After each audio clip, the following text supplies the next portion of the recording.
ओम शांति। आज 21/2/2026 बाबांकर महावाक्य। मीठे बच्चे, तुम बाप के पास आए हो अपनी सोई हुई तकदीर जगाने। तकदीर जगना माना विश्व का मालिक बनना। बाबा आसती आम बाबा पाखु आसु आम शोवा भाग्य को जाग्रत करने। शोवा भाग्य जाग्रत मैंने छोट मोट भाग्य नुह। बाबा आसती आम सारा विश्वर मालिक कर। प्रश्न, कौन सी खुराक तुम बच्चों को बाप समान बुद्धिवान बना देते? को खाद्य खाए? छोट पिला खाद्य खुआच ना, ए खाद्य खाइले पिला हेल्दी हवा सहित इंटेलिजेंट हम बोली दे। बाबा कहते को खाद्य आम इंटेलिजेंट कर दूची, बुद्धिमान कर दूची? उत्तर, ये पढ़ाई है तुम बच्चों की बुद्धि की खुराक। पाठ भगवान जो पाठ पढ़ुं ये हूँ प्रॉपर बुद्धिर खाद्य। जो रोज पढ़ाई पढ़ते अर्थात इस खुराक को लेते उनकी बुद्धि पारस बन जाती है।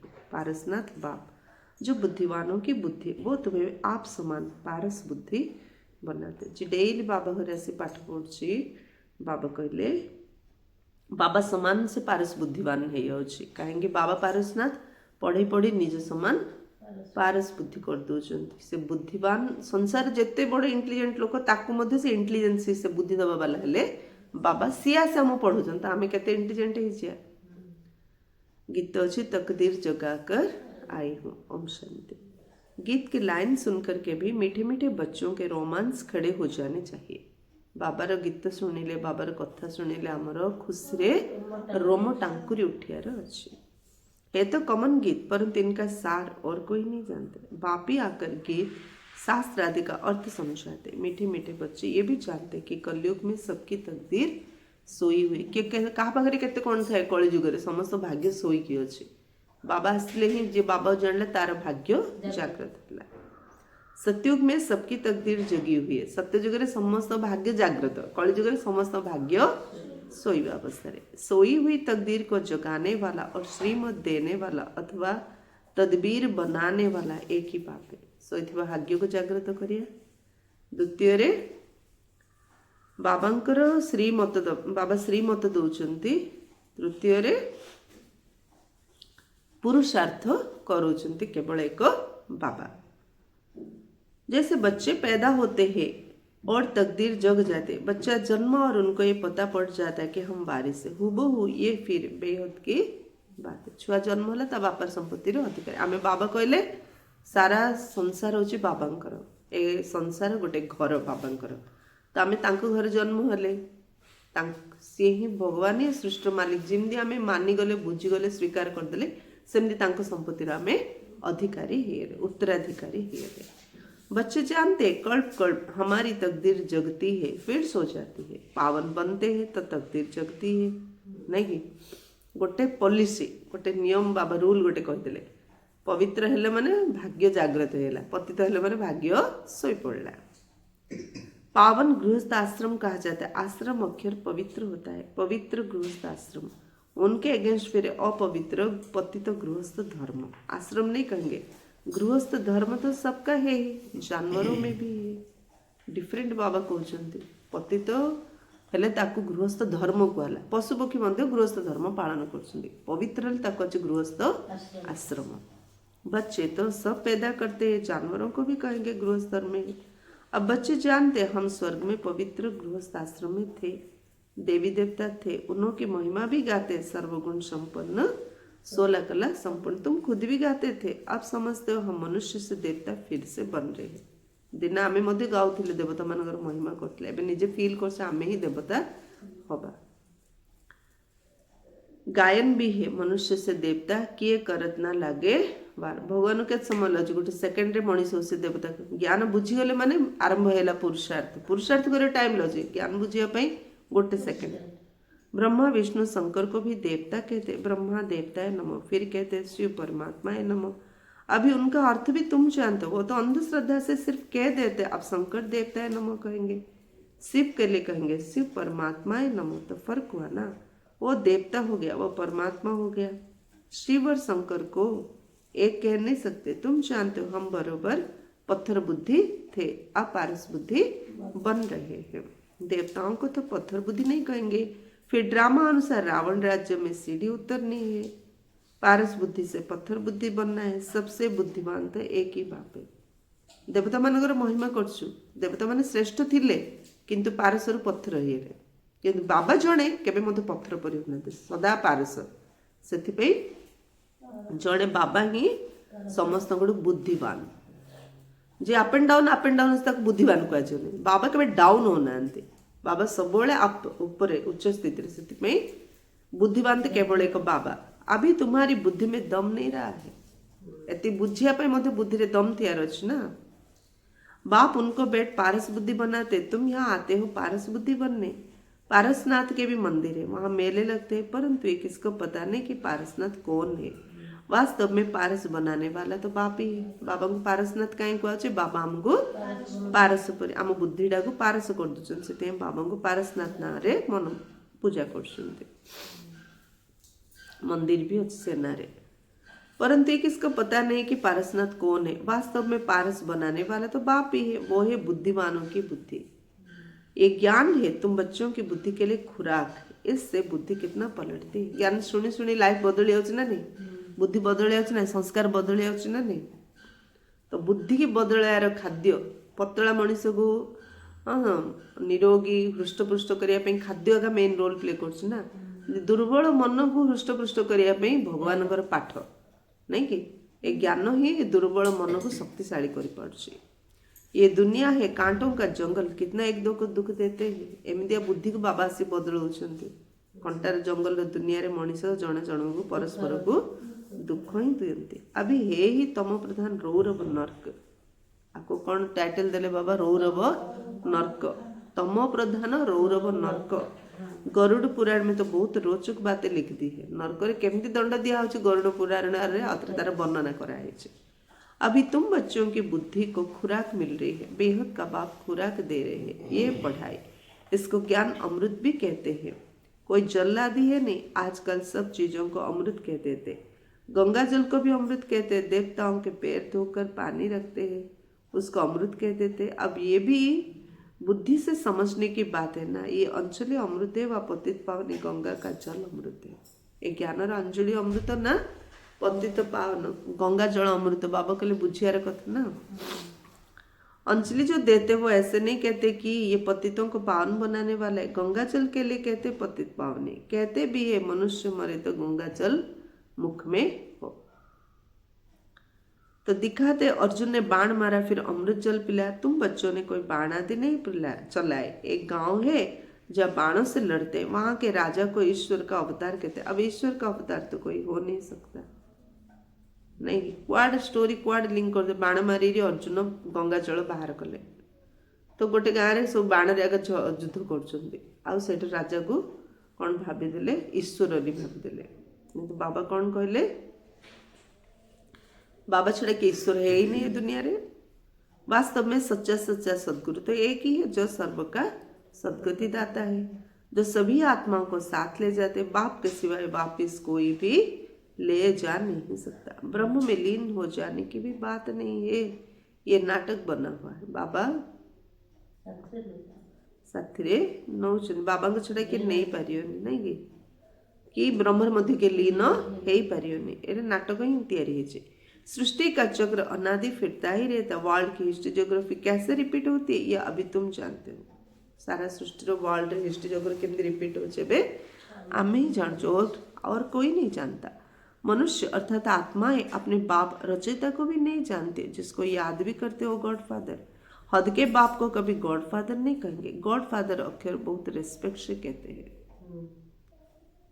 उनके लिए ही गाते हैं पतित पावन दुख हरता सुख करता है एक तरफ कहते हैं वो दुख हरता सुख करता है और जब कोई दुख होता है वह बच्चा आदि मर जाता है तो कहते ईश्वर ही दुख सुख देते दीडा कथा कहले ना नहीं गोटे पार्टी रे ईश्वर ने हमारा बच्चा ले लिया ये क्या किया अब महिमा तो एक गाते हैं और फिर कुछ होता है तो ईश्वर को गालियां देते हैं महिमा कल्याण गोटे कौन हेले गाली दौरान ईश्वर को कहते भी ईश्वर ने बच्चा दिया फिर अगर उसने वापस ले लिया तो तुम रोते क्यों हो ईश्वर के पास गया ना नहीं सतयुग में कभी कोई रोते नहीं सत्यजुगर विशेषता से के बेले के कांदी नहीं बाप समझाते रोने की तो कोई दरकार ही नहीं आत्मा को अपने हिसाब किताब अनुसार जाए दूसरा पाठ बचाना है। आत्मा मैंने स्थिति रहिले कतरा बुझा पड़ियो आत्मा गोटे स्वर छाड़ी तो आउ गोटे स्वर नहीं ताको अभिनय करार अच्छे। ज्ञान ना होने के कारण मनुष्य कितना रोते हैं जिससे पागल हो जाते हैं। नहीं ज्ञान अभाव कांदी कांदी मरी जाऊँ कि घरे मरीगले पागल हो जाऊँ। यहाँ तो बाप समझाते अम्मा मरे तो भी हलवा खाना, नष्ट मोह होना है। हमारा तो एक ही बेहद का बाप है, दूसरा ना कोई। ऐसी अवस्था बच्चों की होनी चाहिए। बाबा छड़ा मोर किए ना दे एमती अवस्था हमारा पक्का मजबूत हबार अच्छे। मौजित राजा की कथा भी सुनी है ना, यह है सब दंत कथा है। सतयुग में कभी दुख की बात ही नहीं रहती, ना कभी अकाल मृत्यु होती है। सतयुग दुखर कथा नहीं कि अकाल मृत्यु कार हबार नहीं। तुम बच्चे जानते हैं हम अभी काल पर जीत पाते। बाप को महाकाल भी कहते हैं। कालों का काल तुमको काल पर जीत पहनाते, अर्थात काल कभी खाता नहीं, अकाल मृत्यु के बे होबनी। काल आत्मा को तो नहीं खा सकता, आत्मा एक शरीर छोड़ दूसरा लेती है, उसको कहते काल खा गया। बाकी काल कोई चीज नहीं है। समय अनुसार जो स्वर छाड़ी गला काल बोली कि अच्छी कि टाणी नबा वाला देहरु आत्मा को नाई ना। तुम बच्चे जानते हो हम अभी काल पर जीत पाते हैं। कौन कहले बाबा हमें काल ऊपर विजय प्राप्त कर। बाप को महाकाल भी कहते हैं। बाबा हेले काल मानकर काल महाकाल। कालों का काल तुमको काल पर जीत पहनाते, अर्थात काल कभी खाता नहीं। आगे में काल खाइएगी एक गोटे जन्म पूरा आत्माभिमानी स्थिति स्थित होगी एति पुरुषार्थ कर दिया जे ना रोग ना अकाल मृत्यु ना दुख। काल आत्मा को तो खा नहीं सकता। काउ कौन हेले मध्य आत्मा मरजियोगी। आमर स्नेह का सहित रहा दरकार, आत्मा सहित रहा दरकार, शरीर सहित नहीं। सी झी हो स्त्री हो माँ हो पुओ हो बापा हो भाई हो, स्नेहटा क्या सहित रहा दरकार आत्मा सहित, बाबा सहित नहीं। जहाँ सहित हो से आत्मा सहित रो। आत्मा अजड़ अमर अविनाशी ना। शरीर सहित निज शरीर सहित स्नेह रखिले देह खराब हेले कांद आखिर लुह बाहर पड़ुछि। अन्य शरीरधारी सहित घर लोकर मध्य स्नेह रखिले तांको देह खराब हेले मन रे टेंशन पड़े आसी। स्नेह क्या सहित रखिया आत्मा सहित स्नेह रखिया। कहीं बाबा कौन कले आत्मा को तो केबे काल खाई परिबो नहीं। आत्मा एक शरीर छोड़ दूसरा लेती है, उसको कहते काल खा गए नहीं गे। पहले शरीर काल खाऊ ना आत्मा काल खाऊ शरीर। बाकी काल कोई चीज नहीं है। काल काल वाली कि अलगार अच्छी आसी टाणी धरी जाऊँ कि आत्माटा देह भितर। मनुष्य महिमा गाते रहते, समझते कुछ भी नहीं। गाते हैं अच्युतम केशवम, अर्थ कुछ नहीं समझते नहीं। अच्युतम केशवम कहीकि श्रीकृष्ण अनेक ना से गोटे लाइन रे कहते नहीं। से ही गोविंद, से ही केशव, से ही श्रीकृष्ण, से ही हरि, से ही दामोदर, से ही बंशीधर, सबू बिल्कुल ही मनुष्य समझ से बाहर हो गए। गोटे लाइन रे सब अच्छे हेले मत कृष्ण अलगा, विष्णु अलगा, नारायण अलगा, एमती सब कर दो। बाप समझाते हैं ये पांच विकार आती श्री कृष्ण को नहीं द्वापर जुग रे, नारायण को नहीं सत्य जुग रे वैकुंठ रे। तो बाप समझाते ये पांच विकार तुम्हारी बुद्धि को कितना खराब कर देते हैं। बहुत गोपी आतिला श्री कृष्ण गोपी और सेमान सब इच्छा पूर्ण करिया पई से सब गुडे कनेक्शन जो कराई थी। गोपी किए सत्य जुग रो रॉयल फैमिली रो जो 16 सहस्र से माने हेले गोपी 16,108 रॉयल फैमिली। तांकू देखि राजा माने 3-4 लाख रानी रखिले। 3-4 कौन बाप समझाते तांकू देखी रखिले। द्रौपदी 5टा स्वामी थिले आंकू देखी रखिले। एता चलते दुनिया रे जति गंधिया काम खराब काम फॉलो करिया नंबर 1। आ भल काम रे जेतळ सीता कौन बण रे रहिले राम यज्ञ कले आ सी सुनार सीता गोटे करी यज्ञ कले कहीं सेडा तो किए देखा होनी। शास्त्र सब शिक्षा दिया है। से सिनेमा जेन देखुचंती चोर चोरी कले जेल को जाऊँगी सेटा देखु ना से चोरीटा कि टेक्निक रे कला सेटा शिखुचंती सब से शास्त्र मध्य अर्थ कुछ भी नहीं समझते। ଦି ଜଣ ପ୍ରେମ ବିବାହ କଲେ, ଲଭ୍ ମ୍ୟାରେଜ କଲେ, ତାର ଏଣ୍ଡିଂ ସିନ୍ ଯାଏ କେମିତି ସିନେମାରେ ଦେଖୁଛି କେତେ କଷ୍ଟ ପାଉଛନ୍ତି ମ୍ୟାରେଜ କଲା ପରେ, କିନ୍ତୁ ସେଟା ଭଲ ପାଇ କେମିତି ଘରୁ ଫେରାର ହେଲେ ସେଟା ଶିଖି ଦଉଛନ୍ତି। ତାପରେ ଯୋଉ କଷ୍ଟ ପାଉଛନ୍ତି ସେ ଜାଗା ଆଉ ବୁଦ୍ଧିରେ ପଶୁନି ତାଙ୍କର, ଏମିତି ଆଉ। तो ସେଥିପାଇଁ बाबा कहले बिल्कुल ही मनुष्य समझ से बाहर हो गए। बाप समझाते ये 5 विकार तुम्हारी बुद्धि को कितना खराब कर देते। 5 विकार बुद्धि की पूरा खराब कर दो। कितने मनुष्य बद्रीनाथ आदि पर जाते, आज 2 लाख गए, 4 लाख गए, बड़े बड़े ऑफिसर्स भी जाते तीर्थ करने, तुम तो जाते नहीं। तो वो कहेंगे ये भी के तो नास्तिक है क्योंकि भक्ति नहीं करते। हम तो ज्ञान नशा चढ़ी हेले आउ कड़े बुलिया इच्छा लाउची तीर्थ धाम कहते नास्तिक होली। तुम फिर कहते हो जो भगवान को नहीं जानते वो नास्तिक है। तुम भगवान मिलना तुम तीर्थ बुलुच, आम तो भगवान मिलगले आम भगवान पाई तुमको विषय कहले तुम बुझुन माने तुम नास्तिक। बाप को तो कोई नहीं जानते, इसलिए इनको ऑर्फन की दुनिया कहा जाता है। और बाबा सीधा कहीदेले ये तो अनाथ मानकर दुनिया नहीं, बाबा को जाननी माने से अनाथ का कह तार गुहारी। हाँ से बाबा तो जानना से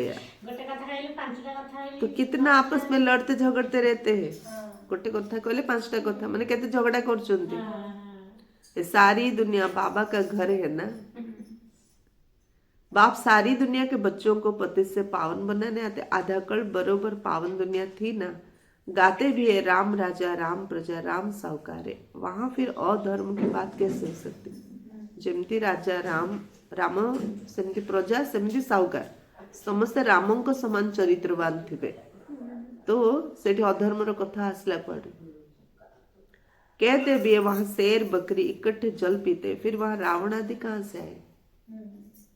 समझते नहीं, बाहर वाले तो ऐसी बातें सुनकर हंसते हैं। एते क्लियर करी बाबा कहउचंती हेले मते बुझु नांती और हंसुचंती। तुम बच्चे जानते हो अभी ज्ञान का सागर बाप आकर हमें ज्ञान देते। ये पतित दुनिया है ना, अब प्रेरणा से पतितों को पावन बनाएंगे क्या। बुलाते हे पतित पावन आओ, आकर हमको पावन बना। तो जरूर भारत में ही आया था, अब भी कहते मैं ज्ञान का सागर आया हूँ। बाबा कहउछन मु ज्ञान सागर आसी। तुम बच्चे जानते हो श्री बाबा में ही सारा ज्ञान है। वही बाप बैठ बच्चों को ये सब बातें समझाते। शास्त्रों में सब दंत कथा है, नाम रख दिया है व्यास भगवान ने शास्त्र बनाए। अब वो व्यास था भक्ति मार्ग का, यह है व्यास देव, उनके बच्चे तुम सुखदेव हो। बाबा के व्यास देव हो, आमे सब के सुखदेव हो। संतोष भी आज सोमान कौन ने मु आत्मा सुखदेव। अब तुम सुख के देवता बनते हो। देवता पर आपण तांकर आउडे ना देवता होली तांको देवता ली डाकुचे। तो बाबा कौन कहले तुम सुख के देवता हो। देवता पाखरे आउडे लगा हबो कौन तमे सुखर देवता। बाबा टाइटल दे देले सोमान। सोमान रो अभ्यास कर बाबा बारंबार कहउचंती। आज सारा दिन कौन सोमान रो अभ्यास करे मु सुखर देवता। सुख का वर्षा ले रहे हो व्यास से शिवाचार्य से। व्यास के बच्चे तुम हो, परंतु मनुष्य मुझ जाए इसलिए कहा जाता है शिव के बच्चे। उनका असल नाम है ही शिव। तो आप बाप कहते किसी देवधारी को मत देखो हला। बारंबार बाबा को सुन कौन सी देवधारी को देखो नहीं। जबकि शिव बाबा सन्मुख बैठे आत्मा को जाना जाता है, परमात्मा को भी जाना जाता है।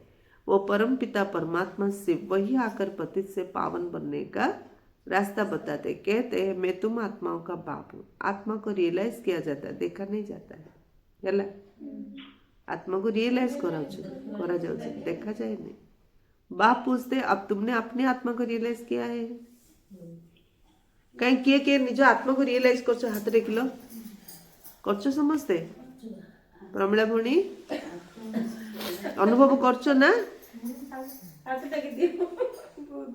इतनी छोटी सी आत्मा में अविनाशी पाठ नोंदा हुआ है, जैसे एक रिकॉर्ड है नहीं कि अविनाशी पाठ आत्मा भितर भरी अच्छे जमी गोटे रेकर्ड।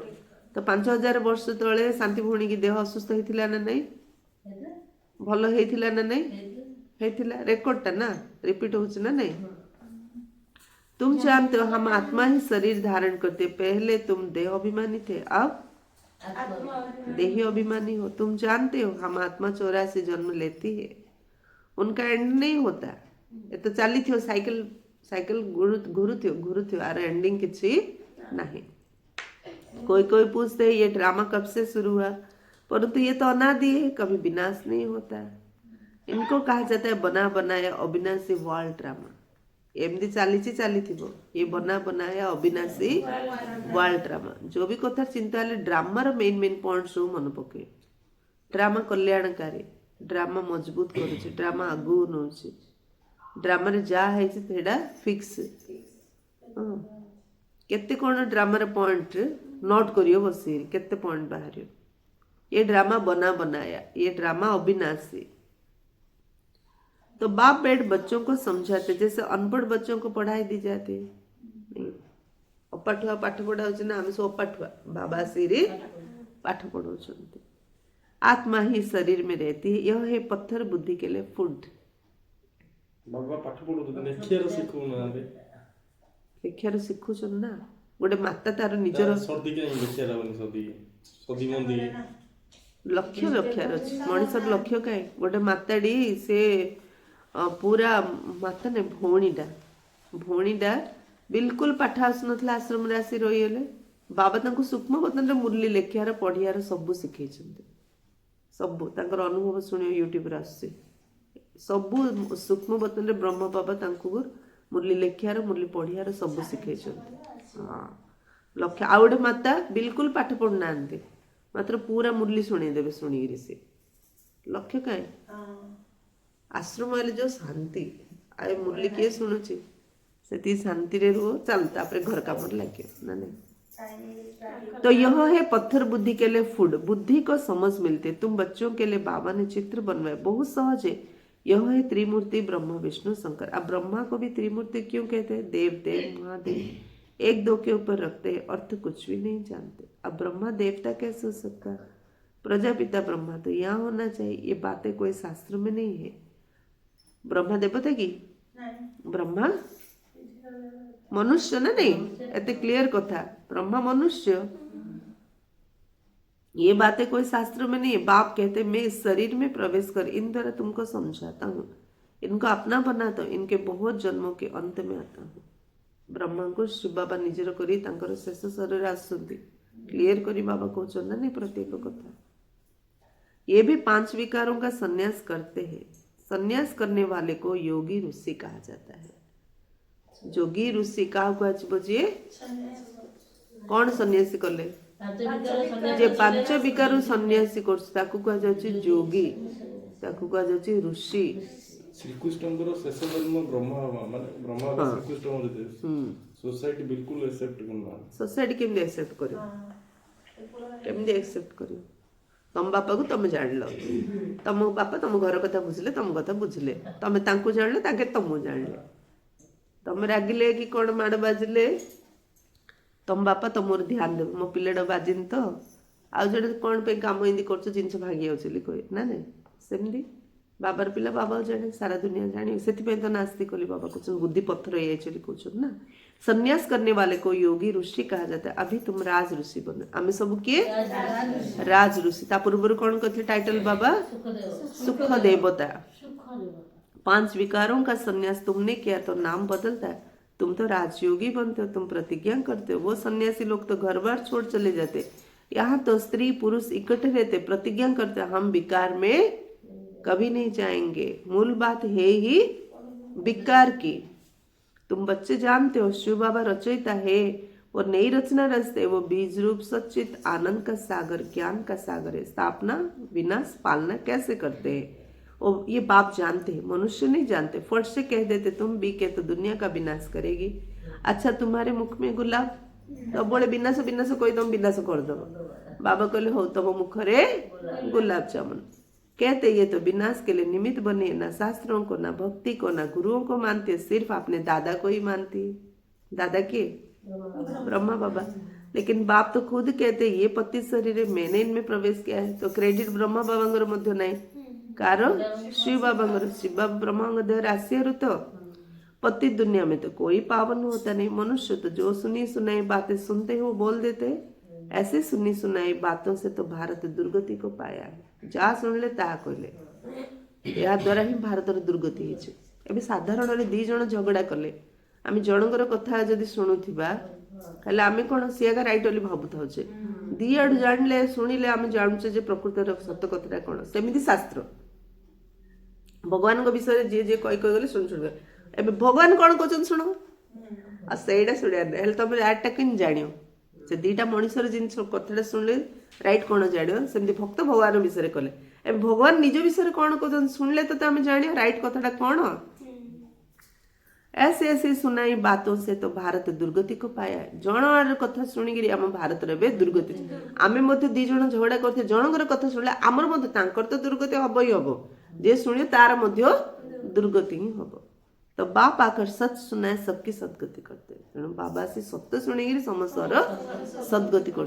अच्छा मीठे मीठे सिखिले थे बच्चों प्रति माता पिता बाप दादा का याद प्यार और गुड मॉर्निंग। रूहानी बाप की रूहानी बच्चों को नमस्ते।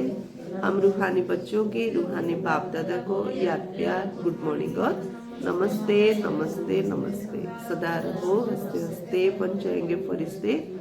फरिश्ते कभी किसी में नहीं फंसते सुखी रहो तो समझ। धारणा के लिए मुख्य सार बाप से सुख का वर्षा लेकर सुख का देवता बनना है। बाबा गोटे सुखर वर्षा नहीं सुखर देवता हबार अच्छे। निजे सुख रहा सहित अन्य को देवता मान काम कौन समस्त सुख दबा मत सब सुख रही अन्य को सुख दबार अच्छे। सबको सुख देना है राज ऋषि बनने के लिए सर्व विकारों का संन्यास करना है। सुख पाया विकार छाड़ियार अच्छे। सो विकार छाड़ला हम राज ऋषि हवा सुख देव हो पारे। सेकेंड पढ़ाई सच्ची खुराक है खाद्य भोजन हूँ पाठ पढ़ा मुरली ध्यान देगिरी सुनियार अच्छी। सदगति के लिए सुनी सुनाई बातों को छोड़ श्रीमत पर चलना है। एक बाप से ही सुनना है। मोह जीत बनना है लगा आत्मा को सदगति मिलियो। मोह छाड़ी लगा सदगति मिलिबो। एक द्वितीय शुणी शुणियार भक्तिर कथा सब छाड़ी बाबांगर कथा शुणिले आगे आमको सदगति मिल पारे। तेणु एक बाबा जहाँ कहते अपने असली संस्कारों को इमर्ज कर सदा हर्षित रहने वाले ज्ञान स्वरूप हो है। खुशी रहा बाबा कहले ना सुख देवता कहले ना। तो सुखर देवता केतल हवा खुशी केतल रहिबा जेतल निजर ओरिजिनल संस्कार को इमर्ज करिया। ओरिजिनल संस्कार कौन? ओरिजिनल संस्कार होची अनादि संस्कार। अनादि संस्कार कौन? शांत स्वरूप कौन? अनादि संस्कार सातटा आत्मार स्वधर्म शांत स्वरूप प्रेम स्वरूप ज्ञान स्वरूप पवित्र स्वरूप सुख स्वरूप। हाँ सुख शांति आनंद प्रेम ज्ञान शक्ति पवित्रता यहाँ हूँ आम ओरिजिनल संस्कार। हाँ या जिते स्मृति आनिबा सेते हसी हसी आम रही पारिया। दुख केतल आसे देह अभिमान संस्कार द्वापर जुगर संस्कार विकार संस्कार आसिले दुखी जाऊे। आत्मार ओरिजिनल संस्कार जदि रही आम सब हसी हसी खुशी आम रही पारिया। जो बच्चे ज्ञान का सिमरण कर उसका स्वरूप बनते वो सदा हर्षित रहते हैं है। एमती नुह जो ज्ञान शुणिदेलु बाबा पाइलु माने जीवन में समस्या किसी आसोनी सब समाधान हो सेमती पारे। जन्म जन्मर कर्मर हिसाब किताब समस्या विघ्न परीक्षा परिस्थिति आसवाटा ग्यारंटी आसब ही आसब। किंतु ज्ञान को स्मरण करी तार स्वरूप जे रही सी सब हसी हसिकी रहिबो। सदा हर्षित रहना ये ब्राह्मण जीवन का असली संस्कार है। ब्राह्मण जीवन संस्कार कौन? सदा हर्षित रहना सब हसी हसी रही। यहाँ हूँ ब्राह्मण जीवन संस्कार। दिव्य गुण अपनी चीज है अवगुण माया की चीज है। हसी हसी रहा ये गोटे दिव्य गुण आम निज जिनस।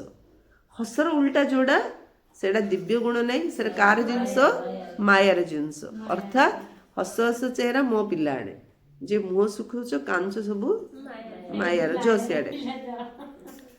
दिव्य गुण अपनी चीज है अवगुण माया की चीज है जो संग दोष से आ गए हैं। माया सहित सांग हबारू तार अवगुण जा तम पाखु पलि आसी। मायर फेस उदास निराश हताश कांदुरा बाबार फेस हस हस है। निज फेसटा घड़ी घड़ी आज दर्पण रे देखियो हसी दौथ कहे मु तो बाबा पिला। कांद लगुच संगे संगे फेसटा चेंज करे मु तो बाबा पिला। दुख लाउची मुहड़ा देखियो दुख लाउची हेले माया पिला ना ने मु कोन माया पिला कि मु कहीं मायार पिला मु तो बाबार पिला निद लागिले का पिला माया पिला आखि खुलले का पिला बाबार पिला चिंता लागले का पिला मायार पिला निश्चिंत रहिले बाबार पिला। अब उससे पीठ दे दो बाबा कहले तो फेस बदलनी ताको पीठी कर दो लेखा चिड़ला और आपने ऑलमाइटी अथॉरिटी की पोजीशन पर रहो तो सदा हर्षित रहेंगे। मु आत्मा ऑलमाइटी अथॉरिटी किए ना मोर मनस्थिति को हलचल करिया वाला ताहले हम सब हसी हसी रही पड़े। कोई भी आसुरी व व्यर्थ संस्कार सामने आने की हिम्मत भी नहीं रख सकेंगे। जदि मायाड़े पिठी करदा बाबाड़े फेस बुलेगी रखिया बाबा याद रहिया फेस बाबाड़े माने कौन बाबा याद रे जदि रहिबा कौन भी आसुरी बा व्यर्थ संस्कार सामना करिया पे हमको आसिया पे साहस मध्य रखि परिबो। स्लोगन संपूर्णता का लक्ष्य सामने रखो तो संकल्प में भी कोई आकर्षण आकर्षित नहीं कर सकती। मते संपूर्ण हबार अच्छी मो आत्मा ही संपूर्ण एटा जिते आम प्रैक्टिस करिया ए संकल्प सामने रखिबा तो दुनियार कौन से आकर्षण हमको आकर्षित करि परिबो नहीं। अव्यक्त इशारा एकता और विश्वास की विशेषता द्वारा सफलता संपन्न बनो। एकता के लिए एक रूहानी ताबीज सदा अपने पास रखना कि रिगार्ड देना ही रिगार्ड लेना है। एकता केतବେଳେ ଆସିବ बाबा डौरिया देले सम्मान दियो समस्त को सम्मान दियो सम्मान देले सम्मान मिलियो। ये रिगार्ड का रिकॉर्ड सफलता का अविनाशी रिकॉर्ड हो जाएगा। सम्मान दबार जो रिकॉर्ड रखिबा ताले अविनाशी सफलता हमको प्राप्ति हो। मुख पर एक ही सफलता का मंत्र हो पहले आप सब कथारे अन्य मन को आगर रखिए। ये महामंत्र मन से पकारे अर्थात रूप से पहले मैं को मिटाकर दूसरे को आगे बढ़ाना सो अपना बढ़ना समझते हुए इस महामंत्र को आगे बढ़ाते सफलता को पाते रहो। यथार्थ रूप से पहले मैं को मिटाकर मान यथार्थ रूप तार भावार्थ बाबा कहले मु पणिया को काटिकी जत्र अन्य को आगु को बढ़ाऊचु